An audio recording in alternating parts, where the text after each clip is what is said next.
গল্পস্বল্পের আজকের আয়োজনে রয়েছে চিরঞ্জীব সেনের লেখা গোয়েন্দা গল্প বাসের টিকিট। গিরিশ পার্কের কাছে চিত্তরঞ্জন এভিনিউ এর উপরে 5 তলা একটা ফ্ল্যাট বাড়ির 3 তলায় সোমা ভাই আর স্ত্রী প্রমীলা থাকে। নিঃসন্তান, শুধু স্বামী স্ত্রী থাকে। 8 বছর হলো ওরা ওই ফ্ল্যাটে আছে।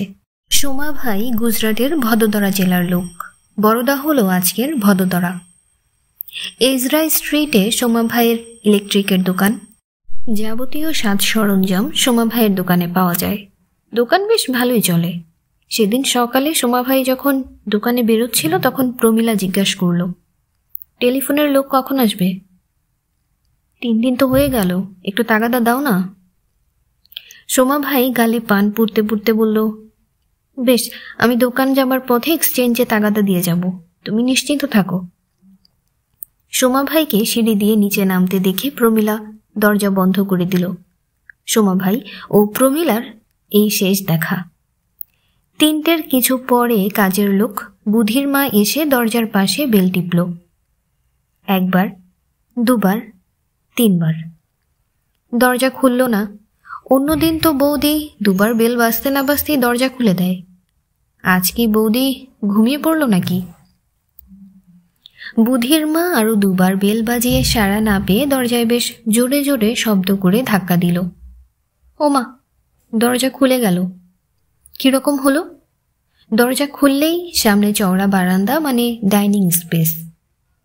অতিথিদের বসানো হয়। ডান দিকে পাশাপাশি 2টো ঘর, পরের ঘরটা বেডরুম। বুধির মা বৌদি বলে ডাকলো, সাড়া পেল না। বুধির মা বেডরুমের দিকে এগিয়ে গেল। দেখল ঘরের মেঝেতে বৌদি চিত হয়ে পড়ে আছে। অজ্ঞান হয়ে গেছে নাকি? ঝুঁকে পড়ে ভালো করে দেখে বুঝল বৌদি মরে গেছে। ঠোঁটে মাছি বসছে। কি সর্বনাশ! তারপর নজরে পড়ল স্টিল আলমারির পাল্লা খোলা। ব্যাপার বুঝেই সে কাঁপতে আরম্ভ করল। বুধির মা শহরেরই মেয়ে, নেহাত বোকা নয়। তার চোখে জল এসে গেল। সাহস সঞ্চয় করে সামনের ফ্ল্যাটের দরজায় ধাক্কা দিল। এই ফ্ল্যাটে এক বাঙালি পরিবার থাকে। একটি ছোকরা দরজা খুলে দিল। সে কলেজে পড়ে। কয়েক মিনিট হলো কলেজ থেকে ফিরেছে। পিছনে তার মাও এসেছে। কি ব্যাপার বুধির মা, কাঁদছো কেন? সর্বনাশ হয়েছে, বৌদি খুন হয়েছে, ডাকাত পড়েছিল। ছোকরা ও তার মা মৃত প্রমীলাকে দেখে এসে ফ্ল্যাটের দরজা বন্ধ করে দিল, কিন্তু বুধির মাকে যেতে দিল না। তাকে নিজেদের ঘরে বসিয়ে রাখল। বুধির মা তো ভয়ে সিটিয়ে গেছে। বারান্দার একধারে দেওয়ালে ঠেস দিয়ে বসে সে গুম হয়ে বসে রইল। 3 তলার ফ্ল্যাটে ঘোষ বাবুদের ফ্ল্যাটে টেলিফোন আছে। ছোকরার নাম শ্যামল। নেহাত আনাড়ি নয়, বোধহয় ডিটেকটিভ গল্প উপন্যাস পড়ে। প্রথমে সে থানায় টেলিফোন করল। থানার ওসি বললেন, এখনই আমাদের লোক যাচ্ছে। থানার টেলিফোন যদিও বা তাড়াতাড়ি পাওয়া গেল, সোমা ভাইয়ের দোকানের ফোন পেতে বেশ কয়েকবার চেষ্টা করতে হলো। সোমা ভাই নিজেই ফোন ধরেছিল। শ্যামল বলল, আপনার বাড়িতে বিপদ ঘটেছে, ভাবিজি পড়ে যেয়ে মাথা ফাটিয়ে দেন, আপনি এখনই চলে আসুন। প্রমীলা ভাবিজি যে মারা গেছেন, বাড়িতে ডাকাতি হয়েছে, এসব কথা শ্যামল বলল না। ডিটেকটিভ ইন্সপেক্টর গোরা হালদার এবং সাব ইন্সপেক্টর তথা গোরা হালদারের সহকারী বীরু এবং সোমা ভাই প্রায় একই সঙ্গে এসে পড়ল। সোমা ভাই বাড়ির সামনে ট্যাক্সি থেকে নেমে দেখল বাড়িতে পুলিশ ঢুকছে। 2 জন ভেতরে ঢুকল। জিপে একজন কনস্টেবল বসে রইল। বাড়িতে পুলিশ ঢুকতে দেখে সোমা ভাইয়ের বুক কেঁপে উঠল। ট্যাক্সির ভাড়া মিটিয়ে সোমা ভাই পড়ি কি মরি করে সিঁড়ি দিয়ে উঠতে লাগলো। ইতিমধ্যে তাদের ফ্ল্যাটের সামনে ল্যান্ডিংয়ে অন্য ফ্ল্যাটের কয়েকজন জড়ো হয়েছে। পুরুষ মাত্র 2 জন, শ্যামল ও তার বন্ধু দীপক। সোমা ভাই বেচারা তখনও হাঁপাচ্ছে। জিজ্ঞাসা করল, দীপু, কি হয়েছে? দীপক বা শ্যামল জবাব দিল না কোনো। 2-1 জন মহিলা কাঁদছেন। সোমা ভাই হতভম্ব হয়ে পুলিশের পেছনে ফ্ল্যাটে ঢুকল। সোমা ভাইকে দেখিয়ে শ্যামল বলল, ইনি সোমা ভাই প্যাটেল, এই ফ্ল্যাটে থাকেন।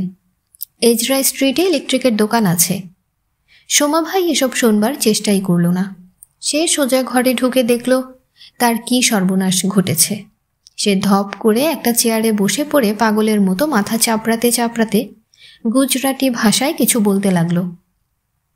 বুধির মায়ের কাছ থেকে প্রাথমিক রিপোর্ট শুনে গোরা হালদার তদন্ত আরম্ভ করে দিল। আততায়ী প্রমীলার গলা টিপে তাকে হত্যা করেছে। অনুমান, আততায়ী নিশ্চয়ই প্রমীলার পরিচিত, নইলে সে দরজা খুলে দিয়েছিল কেন? শোক ও বিহবল সোমা ভাইয়ের কাছ থেকে জানা গেল আলমারিতে নগদ ৩,০০০ টাকার বান্ডিল বাঁধা ছিল, আর একটি স্টেনলেস স্টিলের কৌটোয় 10 ভরি সোনার গহনা ছিল। এছাড়া প্রমীলার গলায় সোনার হার, হাতে চুড়ি ও আঙ্গুলে আংটি ছিল, সেগুলোও গেছে। তার ওজন 2 ভরি হবে। আর কিছু খোয়া যায়নি। গোরা হালদার ঘর তন্ন তন্ন করে খুঁজে কোনো সূত্র পেল না। স্টিলের আলমারির পাল্লা খোলা ছিল, পাল্লায় চাবির গোছা ঝুলছিল। পাল্লার গায়ে কোথাও কোনো আঙ্গুলের ছাপ নেই। আততায়ী নিশ্চয়ই পাল্লা মুছে দিয়েছে। মেঝেতে পায়ের ছাপ বিশেষ সাহায্য করতে পারল না। অনেকেরই পায়ের ছাপ পড়েছে। এই ধরনের ডাকাতির ক্ষেত্রে পুলিশ স্বভাবতই বাড়ির কাজের লোকদের সন্দেহ করে। তাদের যোগ সাজসে ডাকাতি হয়, অথবা তাদের কাছ থেকে খবর সংগ্রহ করে ডাকাত কাজ হাসিল করে। বুধির মাকে জেরা করা হলো। কাছেই বস্তিতে থাকে। ঘরে স্বামী ও কিশোরী মেয়ে আছে। সে বাড়িতে থাকে না, পাড়ার অন্য এক পরিবারে রাত দিন থাকে, তাদের কাজ করে। এই মেয়েরই নাম বুধি। বুধির বাবা কি করে? বুধির বাবা ছোট একটা কারখানায় মিস্ত্রি। তবে 3 দিন হলো সে ঘরে শয্যাশায়ী, ম্যালেরিয়া জ্বরে ভুগছে। বুধির মাকে অনেক জেরা করা হলো, তার কাছ থেকে কোনো সূত্রই পাওয়া গেল না। বস্তিতেও এমন একজন লোক পাওয়া গেল না যে খুন করতে পারে। পুরুষদের মধ্যে কাউকে কখনো থানায় যেতে হয়নি, বেশিরভাগই ফেরিওয়ালা। তবুও বস্তির ওপর এবং বুধির মায়ের ওপর নজর রাখার ব্যবস্থা করা হলো। পুলিশের ডাক্তার বললেন বেলা 3টে আন্দাজ সময় মৃত্যু হয়েছে। তারপর তো পুলিশ তার করণীয় সবকিছু করল। ফটো তোলা হলো, নকশা তৈরি করা হলো, ইত্যাদি ইত্যাদি। কোনো সূত্র পাওয়া গেল না। গোরা হালদার হতাশ হবার লোক নয়। সোমা ভাইয়ের কাছ থেকে জানা গেল টেলিফোন ঠিক করবার জন্য অফিস থেকে লোক আসবার কথা ছিল, কিন্তু টেলিফোন অফিসের লোক বলেছে আজ কোনো মিস্ত্রি পারবে না। অতএব টেলিফোন মিস্ত্রি ফোন মেরামত করতে এসে খুন ও ডাকাতি করে গেছে, এটাও হতে পারে না। সব কাজ মিটতে সন্ধ্যা হয়ে এলো। বলল আজ কিছু করার নেই, এবার থানায় ফেরা যাক।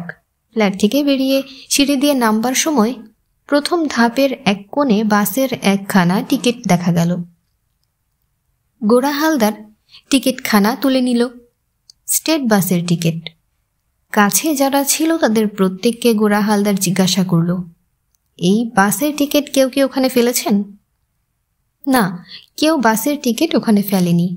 বাসের টিকিটখানা সযত্নে পকেটে পুরে গোরা হালদার বিরুকে নিয়ে থানায় ফিরল।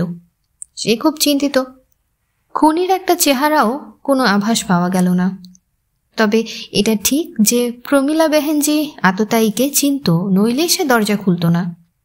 সোমা ভাইও বলেছে সে বাড়ি না থাকলে তার স্ত্রী চেনা লোক ছাড়া কখনোই দরজা খুলত না।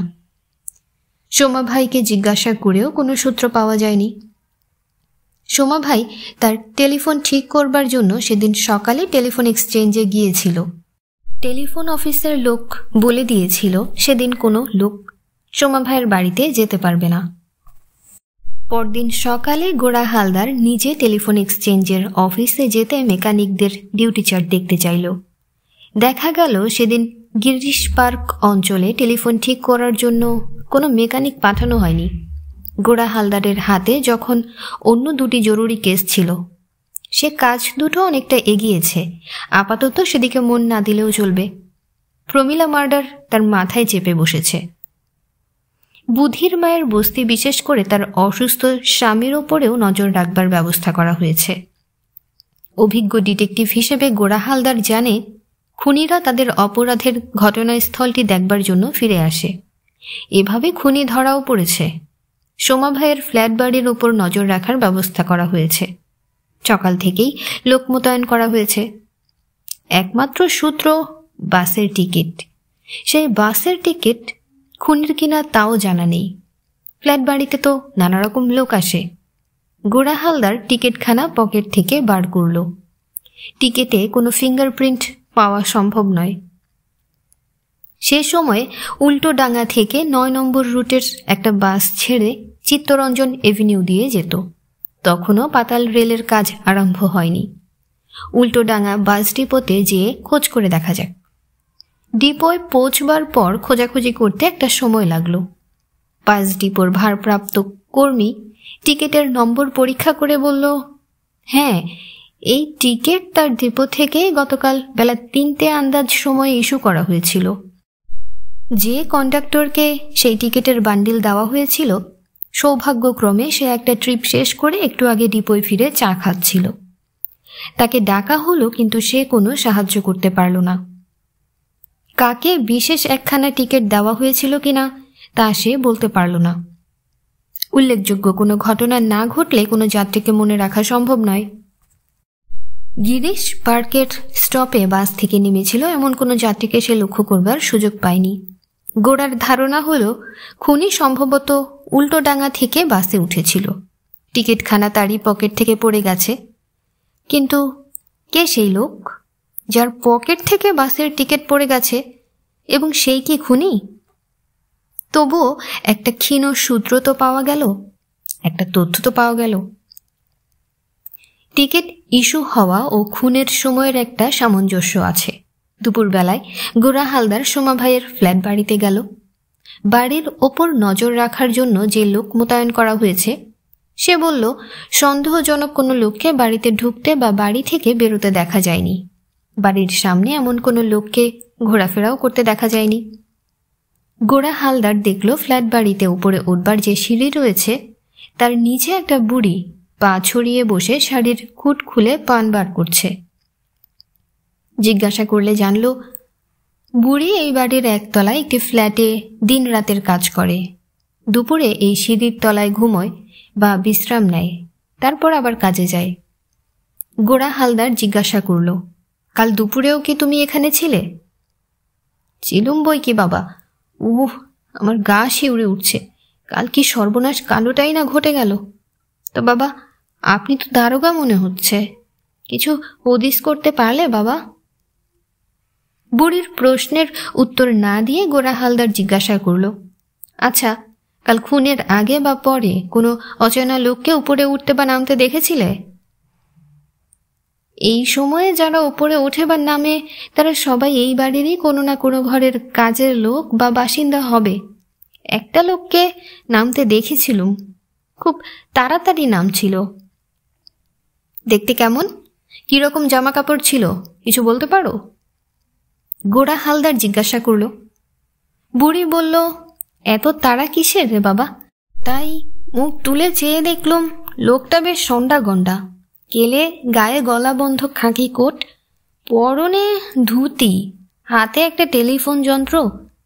লোকটার নাক চ্যাপটা, কারো বাড়িতে বোধহয় টেলিফোন মেরামত করতে এসেছিল। গোরা হালদার পুলকিত হল। এই তাহলে খুনি। যেহেতু টেলিফোন অফিস থেকে কোনো লোক সোমা ভাইয়ের বাড়িতে ফোন মেরামত করতে আসেনি, তখন এই লোকই কোনো সূত্র থেকে খবর সংগ্রহ করে এবং টেলিফোন মিস্ত্রি সেজে সোমা ভাইয়ের ফ্ল্যাটে ঢুকে খুন ও ডাকাতি করেছে। সে নিশ্চয়ই বলেছে টেলিফোন অফিস থেকে আসছি, তাই প্রমীলা কোনো সন্দেহ না করে দরজা খুলে দিয়েছিল। খুনির একটা বিবরণ পাওয়া গেল, এবার তাকে ধরা দরকার। গোরা হালদার থানায় ফিরে গেল, তারপর নিজের থানায়, অন্য থানায় এবং লালবাজারে হেডকোয়ার্টারে খোঁজ করে 7 জনের নাম ঠিকানা পাওয়া গেল যারা টেলিফোন মিস্ত্রি সেজে চুরি ডাকাতি করে। এরকম পাখার মিস্ত্রি, ঘড়ির মিস্ত্রি বা কলের মিস্ত্রিরও নাম পুলিশ রেকর্ডে আছে। এরা সাধারণত খুনি নয়। এই লোকটা খুন করেছে। আরও খোঁজ করে 7 জনের মধ্যে 5 জন তখন ধরা পড়ে মেয়াদ খাটছে। বাকি রইল 2 জন।